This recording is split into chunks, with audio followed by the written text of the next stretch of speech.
मार्ग में सुदृढ़ भाव से चलना चाहे वो सिद्ध महापुरुष भगवत प्रेमी जनों की वार्ता ही सुने, अन्यथा अपने कानों को श्रवण से बचाए। रे मन धोखा न खाइए कबही अपनी ओर, प्रभु सो प्रीत निभाइए जीवन है जग थोर। धोखा मत खाओ, भोगों में समय नष्ट मत करो, बहुत कम समय है, इसी समय में भगवान से प्रीति कर लो, नहीं तो समय चला गया तो अन्य योनियों में भजन नहीं होगा।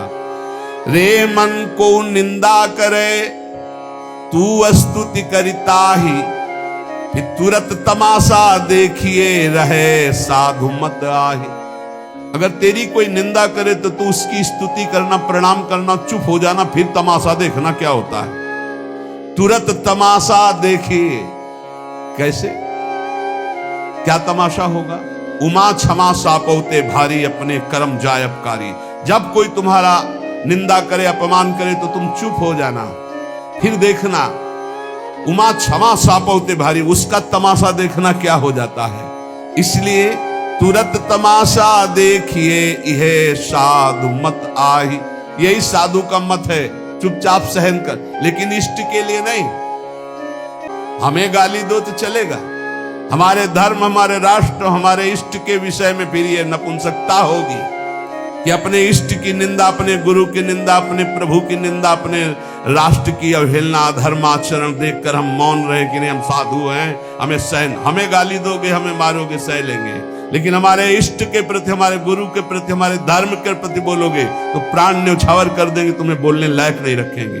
धर्म का स्वरूप यही है, हमें सताओ हम सह लेंगे, लेकिन हमारे धर्म पे, हमारे गुरु को, हमारे इष्ट को अगर अवहेलना की तो फिर उसमें क्षमा नहीं होगा। ये सिद्धांत रखना चाहिए। हमें गाली दोगे सह लेंगे, लेकिन हमारे इष्ट को, हमारे गुरु को, हमारे धर्म को नहीं। उपासक दो ही भाव से भगवान के मार्ग में चलता है। एक तो भय, भय से भयभीत होकर भगवान के मार्ग, जो सभीत आवा सरनाही, रखियो ताई प्राण की नहीं। और दूसरा किसी महापुरुष के आश्रय से अभय होकर चल देना, वो महापुरुष के आश्रय से होगा। पहला है विचारों के द्वारा भयभीत हो जाना और भगवान की शरण में हो जाना। जैसे महाराज शुद्धोधन के एकमात्र पुत्र थे सिद्धार्थ, जो महात्मा बुद्ध के नाम से कहे गए, बहुत विवेकवान थे। इनके विवेक को देख करके राजा शुद्धोधन ने अपने पूरे मंत्रिमंडल में आदेश कर दिया था, कभी भी इनको वृद्ध न दिखाया जाए, रोगी न दिखाया जाए, कुरूप न दिखाया जाए और मृत शरीर न दिखाया जाए। ऐसी जगह इनको बचा लिया जाए, ये देख ना पावे। बहुत विवेकवान थे। तो ये देख करके शुद्धोधन जी ने कि कितने सिद्धार्थ विवेकवान है, अगर इसने रोगी को देखा, वृद्ध को देखा, मृत को देखा, कुरूप को देखा, तो पता नहीं क्या निर्णय कर लेगा। इसलिए 4 बातों के लिए राज मंत्रिमंडल में निषेध किया गया था। कभी भी युवराज को वृद्ध, रोगी, कुरूप या मृतक न दिखाया जाए। अगर कभी ऐसा हो तो इनको घेर लिया जाए और वो देख ना पावे। लेकिन भगवान के विधान पर राजा का विधान थोड़ी चलता है। एक दिन उन्होंने पिता से आज्ञा ली कि मुझे नगर अपना देखना है।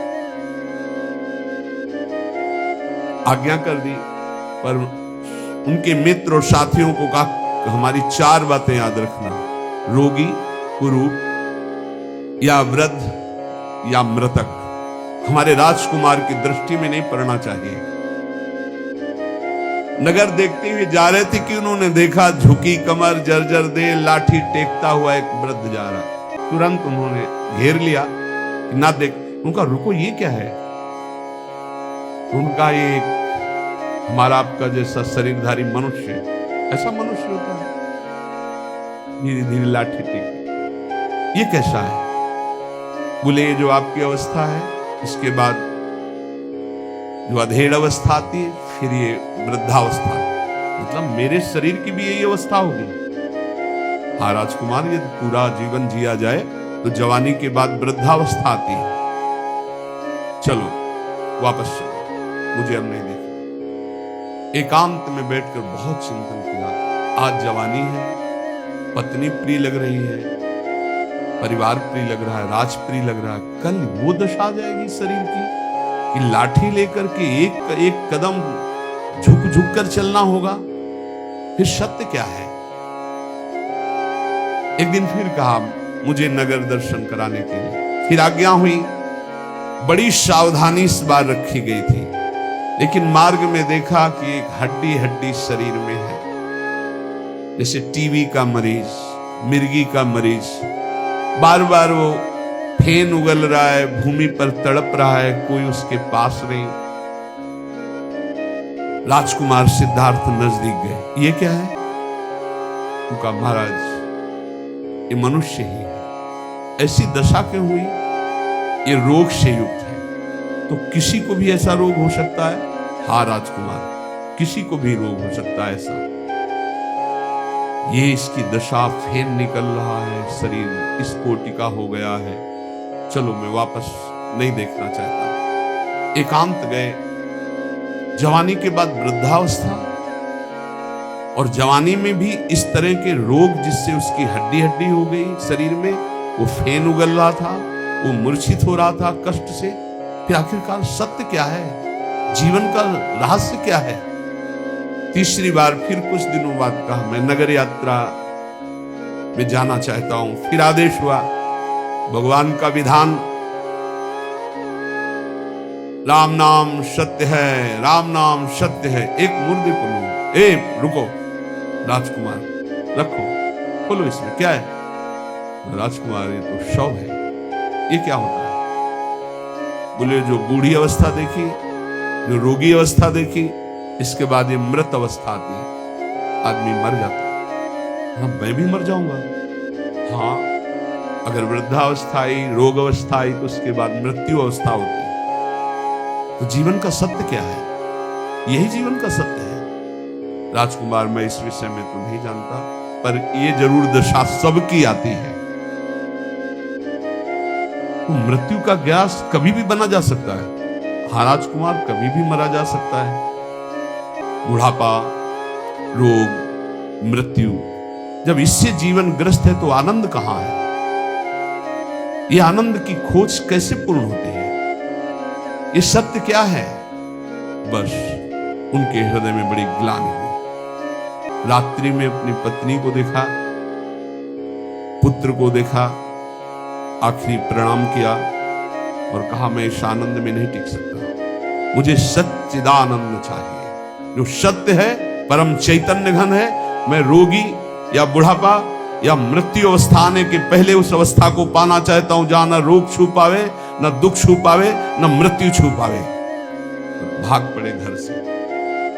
नवीन पत्नी थी, नवजात पुत्र था, छोड़कर भाग पड़े। एकांत स्थल इहासने सुस्यत में शरीरम, इसी आसन पे शरीर चाहे सूख जाए, अस्थियां टूट जाए, चाहे मृत्यु हो जाए, पर जब तक ब्रह्मबोध नहीं होगा मैं इस वृक्ष के नीचे से नहीं उठूंगा। ब्रह्मबोध करके ही उठी, इसलिए उस वृक्ष का नाम बोध वृक्ष हुआ। और उन्होंने भगवत साक्षात अपने स्वरूप का, अपनी आत्मा का साक्षात्कार किया। तो या तो ये भय लग जाए इस तरह विचार करके भगवान की शरण में, और या फिर किसी भगवत प्रेमी महात्मा के प्रभाव से निर्भयता आ जाए।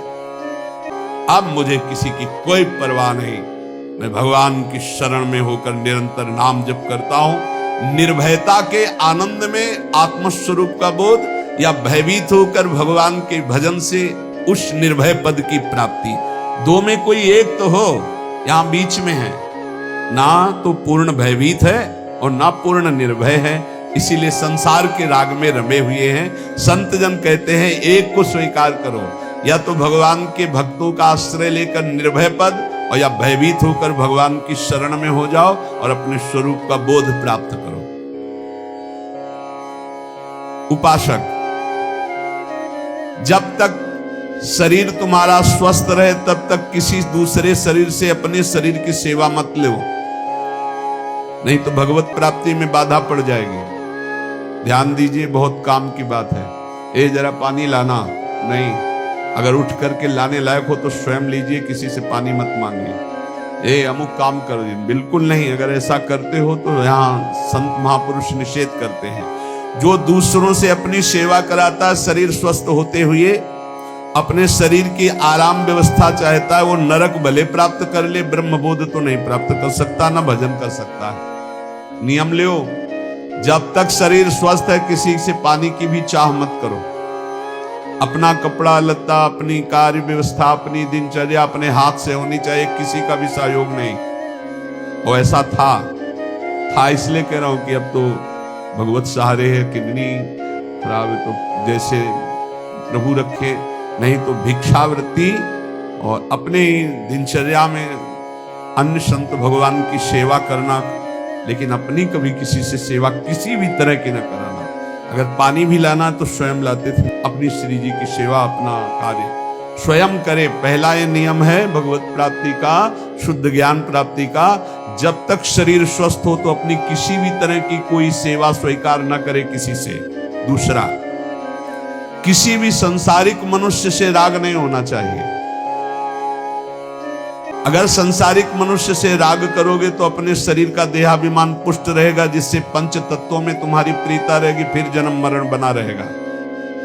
तीसरा, ये शरीरासक्ति ही तुम्हारे जन्म का कारण है, इसलिए इस संसार में जन्म मृत्यु के चक्कर को काटने के लिए शरीरासक्ति का नाश करो।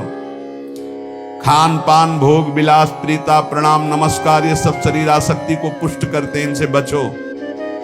उचित भोजन, उचित जलपान, एकांत सेवन, श्री जी की सेवा, असंगता अपने शरीर से, असंगता अपने, हर समय शरीर का चिंतन होता रहता है, ध्यान से देख लो।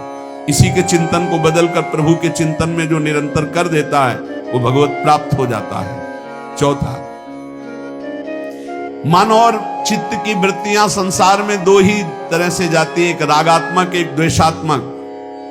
जो राग द्वेष से संसार का चिंतन करता रहता है वो अज्ञानी है और दुर्गति का पात्र बनता है। इसलिए राग द्वेष का त्याग करके निरंतर सब में भगवत भाव रखते हुए खूब भजन परायण रहे। चौथा, संसार के बंधे हुए पुरुष के लक्षण। तुम जीवन मुक्त हो गए हो इसके आगे लक्षण है, तुम जीवन बंधन युक्त है इसका लक्षण। कैसे जानोगे तुम जीवन मुक्त हो चुके हो, और कैसे जानोगे तुम बंधे हुए हो? पहला, जो भूख से पीड़ित होकर उसको सह न पाए और व्याकुल हो जाए। दूसरा, जो प्यास से पीड़ित होकर उसे सह न पाए और व्याकुल हो जाए। तीसरा, जो बीमारी से पीड़ित होकर व्याकुल हो जाए और भजन छूट जाए। चौथा, जो बुढ़ापा अवस्था से युक्त होने का अंदर डर बैठ जाए और सोचे कि मैं ऐसा भजन करूं कि मैं कभी बूढ़ा ही ना हूं या कभी रोगी ही ना हूं। भजन का प्रयोग शरीर सुख के लिए करने लगना। राग, द्वेष, मोह, निद्रा में सुख, भयानक चिंताएं, भय, खेद, स्वेद, विस्मय, शोक, मंद, अरति, वो जन्म मरण चक्र को प्राप्त होने वाले बंधन से युक्त पुरुष का ये लक्षण है। ये लक्षण है जो भूख प्यास बीमारी बुढ़ापा राग द्वेष मोह निद्रा चिंता भय खेद स्वेद विस्मय शोक मंद अरति जन्म मरण, यह है बंधन युक्त पुरुष का लक्षण। जो बंधन रहित होता है वो भूख से कभी व्याकुल नहीं होता, प्यास से कभी व्याकुल नहीं होता, वो बीमारी से कभी व्याकुल नहीं होता, बुढ़ापे का कोई भय नहीं होता, किसी से राग द्वेष नहीं होता, ना अपने शरीर से मोह, ना किसी के शरीर से मोह, ना किसी तरह की नींद आदि का सुख होता है। नींद में सुख है उसी को मिलता है जो बंधा हुआ पुरुष है। नींद ही नहीं होती ही नहीं, आगे चलकर तमोगुण खत्म हो जाता, नींद ही नहीं होती। जितनी देर पड़े रहो मंत्राकार वृत्ति, समय आया उठो चल दो। चिंता, किस बात की चिंता? जब भगवान हमारे रक्षक हैं, भरण पोषण करने वाले हैं। खेद, किस बात का खेद? जब करता ही नहीं बचा तो खेद किस बात का? स्वेद, किसी भी तरह की परेशानी नहीं, किसी भी तरह का कोई विकार नहीं, कोई आश्चर्य नहीं, कोई शोक नहीं, बुद्धि मंद नहीं, कोई दुख नहीं, न जन्म न मरण। ये होते जीवन मुक्त महापुरुष के लक्षण। क्षमा, आर्दव, सत्य, शौच, संयम, तपस्या, त्याग, अकिंचनता, शुद्ध ब्रह्मचर्य, ये जीवन मुक्त महापुरुष के लक्षण होते हैं। उसमें स्वाभाविक की स्थिति आ जाती है। गुरुदेव कहते हैं कि चेत जा, दोषों का त्याग करके तू जीवन मुक्त बन। जैसे घीव दूध में रमी रहा व्यापक सब ही ठोर, दादू बकता बहुत है मथ काढ़े ते और। जैसे दूध में घी है पर वो प्रक्रिया से निकलेगा, ऐसे नहीं निकलेगा। ऐसे ही कोई गुरु कृपा पात्र, तर्क करना तो लोगों को बहुत आता है। सत्संग में एक बार कहा था कि जब आपको भगवत प्राप्ति होगी तो किसी के प्रमाण की जरूरत नहीं पड़ेगी, आपका हृदय बता देगा। किसी ने प्रश्न किया, सुखदेव जी को तो प्रमाण की जरूरत पड़ी, वो जनक जी के पास गए, वो आपने तो कहा प्रमाण की जरूरत नहीं, तो सुखदेव जी ने गुरु बनाया था क्या किसी को? अभी तो पैदा ही हुए थे, नार व्यवहार के सहित चले थे। जब अपने स्वरूप का बोध हुआ तो प्रमाण कौन दे कि यही ब्रह्म तत्व है? लेकिन यहां तो प्रारंभ ही गुरु कृपा से होता है। यहां गुरु कृपा से ही प्रारंभ होता है, बिना गुरु कृपा के कोई साधन ही नहीं चलता। ऐसे कोई आज तक बताओ प्रमाण कि जो जन्म लिया हो, जिसका नाल छेदन ना हुआ हो,